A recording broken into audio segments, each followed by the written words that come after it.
Salve, citizens, and welcome back again. When we left the Republic at the end of our last screencast, the Republic is on the verge of collapse. The economic and political crisis, which reformers attempted to quell through their various reform measures, has now only become worse. We've got a professional army loyal to its generals, and those generals use the military to take over the government. The Republic really has become a shell of its former self. In part 4, the fourth and final part of this particular section on Rome, we will meet another one of these ambitious generals whose actions will signal the final fall of the Republic and Rome's transformation into the official empire. And that man is Julius Caesar. Julius Caesar is probably the most famous of all Romans, perhaps famous more for his death than his life, but in life he was one of Rome's, if not Rome's, greatest all-time general whose achievements had since in Rome been matched by practically no one. So as we look at Julius Caesar, we'll examine his rise to power. How does a guy like Julius Caesar, who quite literally came from almost nothing, rise to become a great general and the most powerful man in Rome? Then we will see Julius Caesar, like people who came before him, getting involved in a civil war with another rival general. How does Caesar's rise precipitate his civil war with a guy we mentioned last time, Gnaeus Pompey Magnus? And what's the outcome of the conflict between the two? And then finally, how did Caesar become dictator over Rome? What reforms did he attempt to make during his time in power? And then, of course, his very famous assassination. We'll examine why Julius Caesar was assassinated and by whom. Thus, without further ado, ladies and gentlemen, let's begin. So Julius Caesar is born to an aristocratic family in 100 BC, the Julii family. At the time of his birth, the Julii family was a pretty strong family at the time. I mean, they'd lost a lot of their wealth, but still, they were a well-to-do patrician family. Now, because the Julii family were supporters of Marius, remember him from last time, Caesar's father was murdered on the orders of the dictator Sulla during Caesar's youth. If you guys recall, when Sulla came into the city, he had everybody who was against him murdered. Well, Caesar's family was related to Marius, thus they became targets, and Caesar's father was murdered. So even in his young years, Caesar directly experiences the political turmoil that embroiled Rome during this time. He lived through the problems. As it were, Sulla even wanted to kill Caesar, believing that he was a threat. Eventually, Caesar's mother and some of his friends convinced Sulla otherwise. Sulla relented, but he still made the statement that in Caesar I see 100 Mariuses, and you will regret that I allowed this young man to live. So even at a young age, Caesar's ambition was very, very evident. So Rome is still a very dangerous place for him, though, and this led him to flee from the city and join the military. And even as a young military officer, Caesar will quickly establish himself as a very brilliant and fearless commander, and these traits will do him very, very well in the years to come. But Caesar is, as we mentioned, an incredibly ambitious man. Following the end of his original military service, he returns to Rome and gets involved in the political scene. And Caesar is not just an ambitious man, but he is a great speaker and a skilled politician. And he uses the combination of his superb public speaking abilities, his skillful political maneuvering, and bribes. He was really good at that, bribing people to get what he wanted. So using bribes as well, he works his way up Rome's political ladder until he's ready to run for the consulship. Now, to win the consulship, Caesar ends up having to align himself with the two most powerful men in Rome. And at the time, those two guys are Marcus Crassus, who was probably the richest man in Rome, perhaps the richest man in Roman history, actually, and then the aforementioned great general, Gnaeus Pompey Magnus. Now, with their support, Caesar easily wins the election to consul in 60 BC. And so now these three men together, Pompey, Crassus, and Caesar, would make up Rome's first triumvirate. A triumvirate is just a group of three people who rule together. And were they officially like a triumvirate together? Not necessarily, but these three men, with their power and influence, ruled Rome. But for Caesar, even reaching the pinnacle of Roman political power was not enough. He wanted more.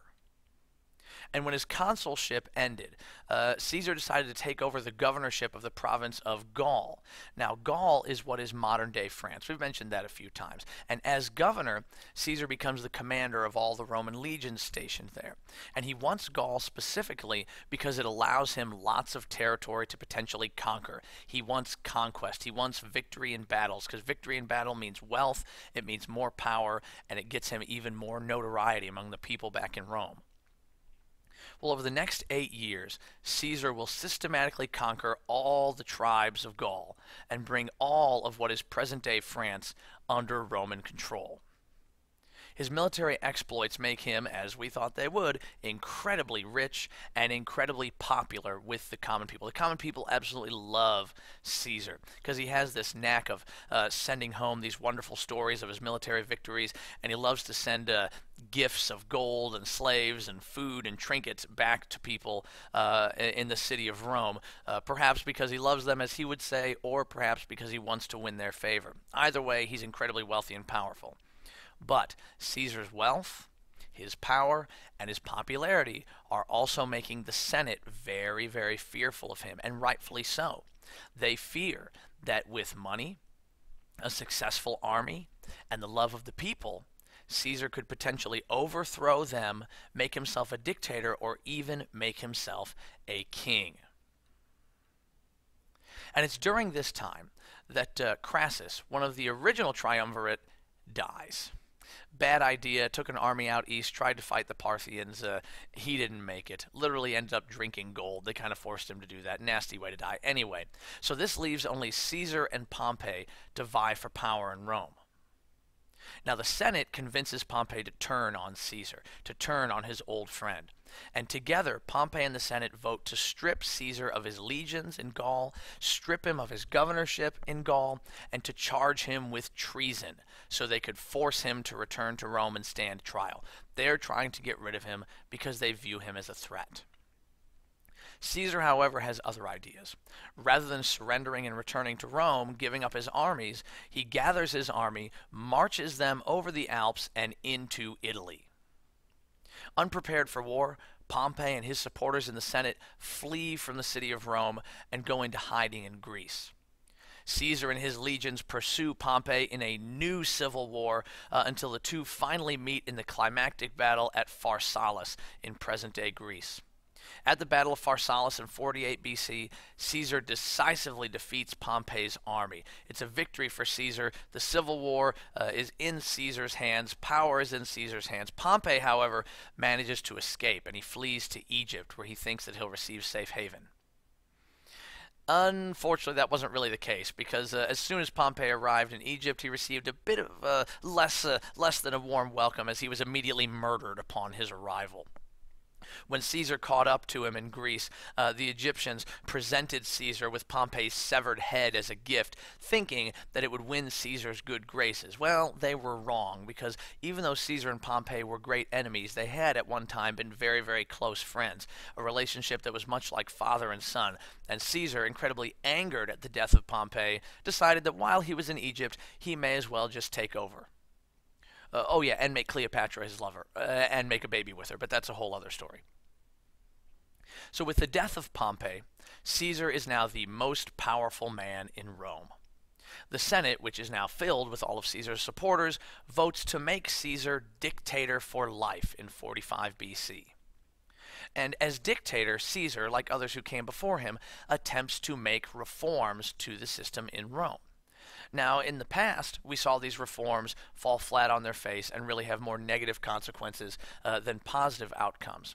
But Caesar is going to make some moves that will ultimately move towards restabilizing the situation in Rome. So as dictator, Caesar grants representation in the Senate to the conquered territories in Rome. And this is a very novel progressive idea, representation in government for all people in the empire. And on the one hand, it sounds really good, because it is. And on the other hand, there's a political motive to it, because these people to whom he gives representation and the senators that get appointed are all now loyal to Caesar. So there's two sides to this coin. Additionally, Caesar worked to create jobs for the unemployed. He did not do this through the military. He did not do this through giving away free stuff. Instead, he created jobs for the unemployed by instituting a number of large-scale public building projects, temples, aqueducts, bridges, stadiums, theaters, fountains, and he put the unemployed to work doing these projects. Now, it doesn't fix the entire problem, but it did alleviate some of the unemployment issues. He did distribute land to the poor as well in the areas of Rome that he had, or in the areas of Europe that he had conquered. And finally, he created a new 365-day calendar, sort of getting rid of the old, more confusing Roman calendar and creating what we call the Julian calendar, 365 days, just like our own calendar. And he even named a month after himself while he was at it. Can you guess which one it is? Well, it's July. Julius Caesar, July. So if you're born in the month of July, like me, you're born in the month of Julius Caesar. Now, many people, the vast majority of people in Rome, see Caesar as a wise ruler, someone who has brought peace and order to Rome. But not everybody sees it that way. Others look at Caesar as a tyrant who wants to end the republic and make himself a king. Is he doing good? Yes, but he is a dictator. He's taken power away from the republic and is ruling as a dictator. So you can see the argument on both sides here, people who love him and those who see him as a tyrant. Well, among those who see him as a tyrant are members of the Senate, because they are the ones whose toes are being stepped on and whose power is being sort of cut off. And so it is members of the Senate who plot to assassinate Caesar. And the plot of the assassination is led by a guy who is supposed to be Caesar's very good friend, a fella by the name of Marcus Brutus, and one of Brutus's relatives, Gaius Cassius. Brutus and Caesar had been very, very close friends for a number of years now. Brutus had always looked up to Caesar as a mentor, and now he legitimately believes that Caesar is destroying the republic, and he legitimately believes that killing Caesar is what he must do to save Rome. And so on March 15th, 44 BC, Brutus, Cassius, and the other conspirators carry out their plan. The 15th of March is what the Romans called the Ides of the month, the Ides of March, and made very famous by the play Julius Caesar, written by none other than William Shakespeare. You have the famous line, "Beware the Ides of March." And it is on the Ides of March that the assassination of Julius Caesar took place. Caesar entered the Senate building that day. Unbeknownst to him, over a dozen conspirators were in the building, armed with knives and daggers. And as Caesar entered the building, the conspirators fell upon him like a pack of ravenous wild dogs and stabbed him to death. Over 27 times, Julius Caesar was stabbed, left in a bloody heap on the floor of the Senate building, ironically right at the feet of a statue of his old friend, Gnaeus Pompey Magnus. And like I said, Brutus and the others believed that in killing Caesar, they were saving the republic from a tyrant. But realistically, as it turns out, in the long run, instead of saving the republic, they are only hastening the republic's fall. So today we got to meet Julius Caesar, perhaps the most famous of all Romans, one of its greatest, if not its greatest, all-time general. We saw Caesar's rise to power from sort of a family that had lost its father to becoming one of the most powerful men in Rome. We saw how his military success precipitated a civil war with his old friend Gnaeus Pompey Magnus, and how Caesar emerged victorious, master of the Roman world. In the end, he became dictator and did his part to try to reform the Roman system, made himself very, very popular, but not with the Senate, as they ultimately plotted to kill him, thinking that he was making himself a tyrant and a king. Well, pay attention to these essential questions. Be ready to discuss them the next time that we meet. And as always, until that time, I bid you farewell.